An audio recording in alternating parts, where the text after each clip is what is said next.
On February 13th, 2017, two young teenage girls embarked on a hike across the picturesque Monon High Bridge, gracefully spanning Deer Creek in Delphi, Indiana. One of the girls captured a moment, posting a photograph of her friend as she traversed the bridge. Tragically, this would mark the last known sighting of them. The case garnered significant media attention, particularly due to a recording of the perpetrator found on one of the girls' cell phones, though his identity would remain elusive for several years. At approximately 1:35 p.m., 13-year-old Abigail Joyce Williams, affectionately known as Abby, and 14-year-old Liberty Rose Lynn German, or Libby, were dropped off by Libby's older sister, Kelsey German, on County Road 300 North, just east of the Hoosier Heartland Highway. The girls ventured into the serene woodlands of Deer Creek Township, making their way to the Monon High Bridge. At 2:07 p.m., Libby shared a photo of Abby walking along the bridge, which would be their final communication. When they failed to meet Libby's father at 3:15 p.m., they were reported missing at 5:30 p.m. Their families initially conducted their search before involving law enforcement. Authorities promptly scoured the area but did not suspect foul play at first. However, the following day, the lifeless bodies of Abby and Libby were discovered around noon, approximately half a mile east of the abandoned Monon High Bridge, resting on the north bank of Deer Creek.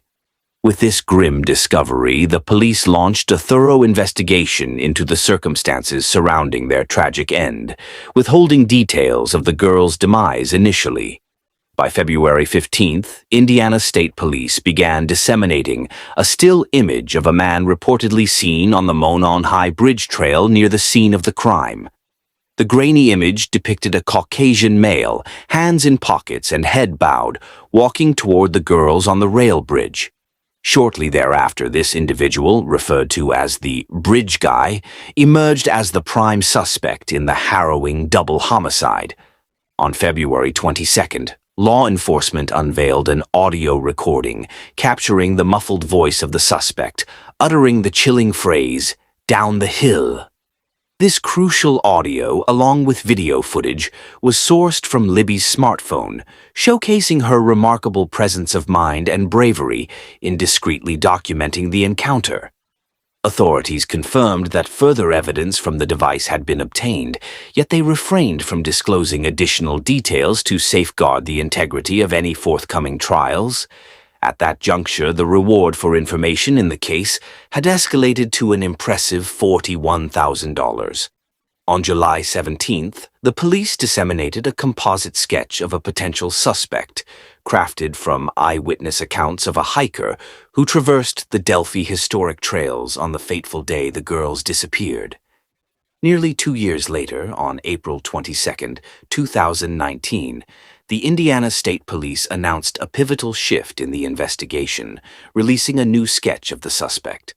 They implored the public to scrutinize the sketch, listen to the audio, observe the man's gait on the bridge, and provide tips via the designated tip line email.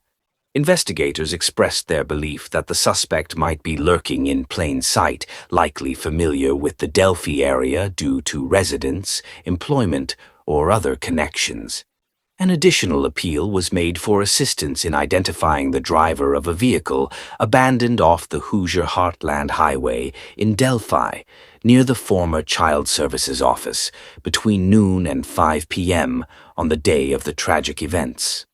Despite diligent efforts, investigators struggled to identify the perpetrator, and the case grew cold. Over 3 years later, in September 2022, a misfiled tip was revisited after a volunteer file clerk uncovered the oversight. Richard Allen had self-reported 3 days post-tragedy, claiming to have been on the trails that day and having seen Abby and Libby. On October 26, 2022, Allen was apprehended and subsequently appeared in court 2 days later, on October 28th.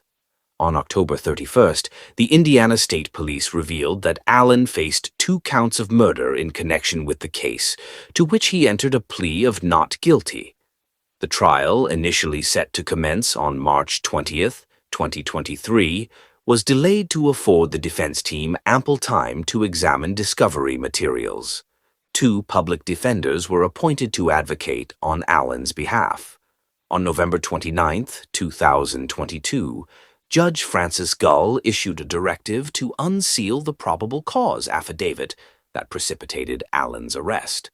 The redacted document disclosed that video footage retrieved from Libby's phone captured one of the victims uttering the word gun as a man clad in a dark jacket and jeans approached them, instructing them to go down the hill.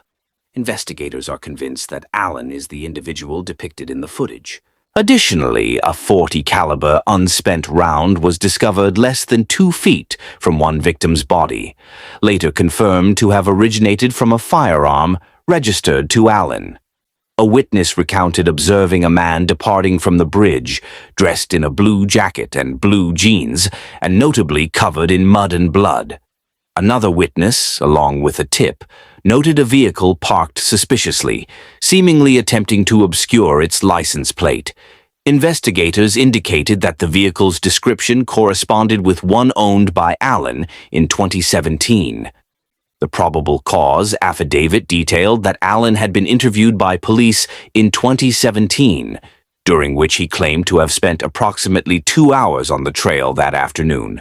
In a follow-up interview in October 2022, Allen stated he wore jeans and a black or blue jacket that day, having visited the bridge to observe fish. Following his arrest, Allen asserted that he had been at his mother's residence in Peru while his wife was at work. He estimated departing the house around 11:15 a.m. and arriving at the Monon High Trail approximately an hour later, where he claimed to have seen 3 girls pass by before asserting he encountered no one else. Allen further claimed he then occupied himself with watching the stock ticker on his phone while strolling along the trail. Following the events, he sought out his sleek black 2016 Ford Focus SE on the trail property. Once he located his vehicle, he made his way back to his mother's residence in Peru, all the while keeping a close eye on the stock market. Allen informed his wife that he had been on the trail on the day the girls vanished. She mentioned that law enforcement was eager to speak with anyone who might possess relevant information, prompting Allen to visit the sheriff's office, where he conferred with a Department of Natural Resources officer days after the tragic deaths of the 2 girls. On December 2nd, 2022, Judge Gull imposed a gag order effective until January 2023. In a subsequent motion, Allen's defense team sought to relocate the trial from Carroll County, citing concerns over potential juror bias stemming from the extensive media coverage surrounding the case.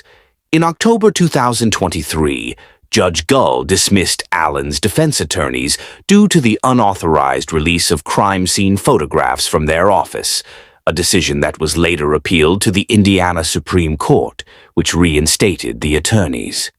The trial commenced on October 18, 2024, in Delphi. During the proceedings, prosecutors revealed that both girls had suffered fatal throat injuries. Abby was found fully clothed, while Libby was discovered without clothing. Prosecutors asserted that Allen had confessed to the murders over 60 times during his incarceration, admitting his guilt to his wife, mother, family members, the prison warden, his psychologist, various prison staff, and fellow inmates, through in-person conversations, phone calls, and written statements. The prosecution presented the jury with evidence that Allen was the bridge guy, showcasing a digitally enhanced 43-second clip of the cell phone video recorded by Libby. A master trooper from the state police, who had reviewed over 700 of Allen's prison phone calls, testified that Allen's voice matched that of the bridge guy. In contrast, a clinical psychologist from the Indiana Department of Corrections Behavioral Health testified on behalf of the defense, revealing that Allen had been diagnosed with a severe mental illness and faced significant disabilities. In her testimony, she recounted that Allen had initially intended to attack the victims, but fled upon noticing a van nearby. He confessed to slashing the throats of the young women and subsequently concealing their remains beneath a pile of sticks. The sentencing has been scheduled for December 20th, 2024. Theodore John Conrad, an American bank teller, orchestrated a remarkable heist in July 1969, absconding with a staggering $215,000, equivalent to an impressive $1.79 million in 2023, from the vault of a Cleveland bank. Despite his audacious crime, he evaded capture and conviction, only revealing his guilt on his deathbed. Adopting the alias Thomas Randell, he ultimately found refuge in Massachusetts, where he spent the remainder of his life in obscurity, successfully eluding authorities for over 50 years. Before his passing, he confided in his family about his past, and shortly thereafter his true identity was uncovered by the son of one of the original investigators, who pieced together clues from Randall's obituary. Born in Denver, Colorado, to Edward and Ruthabeth, née Kruger Conrad, Theodore experienced the upheaval of his parents' divorce during his elementary years.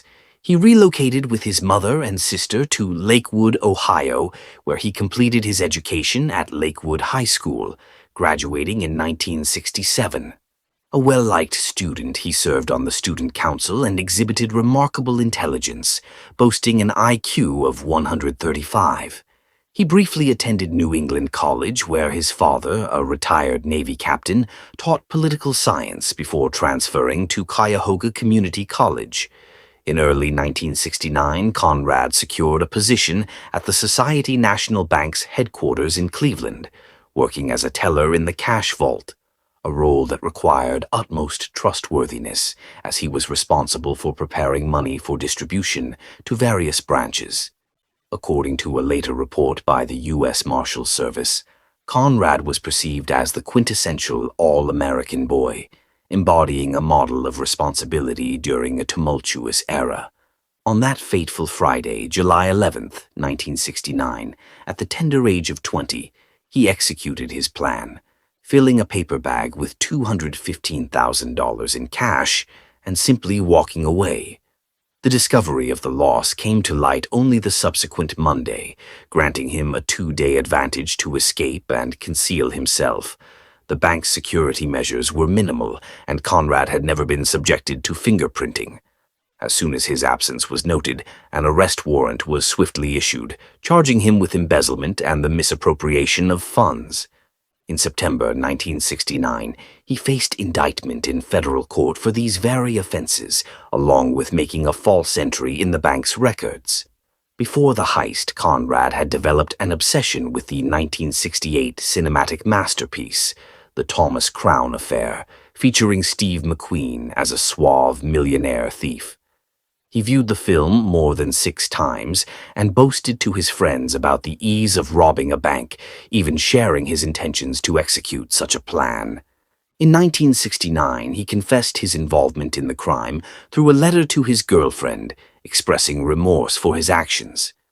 Following the theft, Conrad initially fled to Washington, D.C., later relocating to Los Angeles and ultimately settling in Massachusetts in 1970. There, he adopted the alias Thomas Randall. In 1982, he married and welcomed a daughter into the world. His professional journey led him to become a golf pro at the Pembroke Country Club, where he ascended to the position of manager, and he spent 4 decades working with luxury automotive dealerships. It was only posthumously that authorities uncovered his identity as the elusive robber. He was well regarded by local law enforcement and led a life devoid of crime, which, coupled with the absence of fingerprints, complicated the pursuit for him. While Conrad nurtured his family in Massachusetts, law enforcement tirelessly sought him, with agents from all FBI field offices contributing to the investigation, which amassed notes and documentation, filling 20 binders. The search for Conrad extended over an astonishing 52 years, as investigators chased leads that spanned from Washington, D.C. to Inglewood, California, West Texas, Oregon, and even Honolulu. The intriguing case garnered attention on true crime television shows such as America's Most Wanted and Unsolved Mysteries. The search for Conrad extended over such a lengthy period that John K. Elliott, a deputy U.S. Marshal who initially worked on the case, was eventually succeeded by his son, Peter J. Elliott, who took on the role of U.S. Marshal for the Northern District of Ohio in 2003. John Elliott retired in 1990 but continued his pursuit of Conrad until his passing in March 2020. The investigation remained stagnant until November 2021, when Peter Elliott discovered that Conrad had been living under the name Randall in Lynnfield, Massachusetts, located 16 miles, 26 kilometers, north of Boston. Tragically, Conrad succumbed to lung cancer on May 18, 2021, revealing his true identity to his daughter following his first chemotherapy session in March 2021. Peter Elliott was alerted to Conrad's location through an obituary for Randall, which inaccurately listed his birth date as July 10, 1947, 2 years earlier than his actual birth date of July 10, 1949. The obituary also included the names of his parents, Edward and Ruthabeth, and the college he attended, New England College, which matched Conrad's details. Additionally, the maiden name of his mother, Kruger, was consistent with Conrad's. Investigators noted that Conrad's signature on a college application bore a striking resemblance to that of Randall. The family will not face charges for failing to inform authorities about his confession. Peter Elliott has not revealed how he came across the obituary. In the tranquil surroundings of Plantation, Florida, a poignant chapter unfolded in 1974 involving 3-year-old Karen Wurst and her devoted mother, Doris Wurst. Known for her nurturing spirit, Doris was wholly dedicated to enveloping her young daughter in love and care. On the fateful day of November 7, 1974, the pair was last observed departing in a striking 1961 red Chevy Impala, marking the final sighting of this cherished duo. As the alarm was raised, law enforcement initiated a thorough search, yet the investigation yielded no substantial leads, and the case gradually faded into obscurity.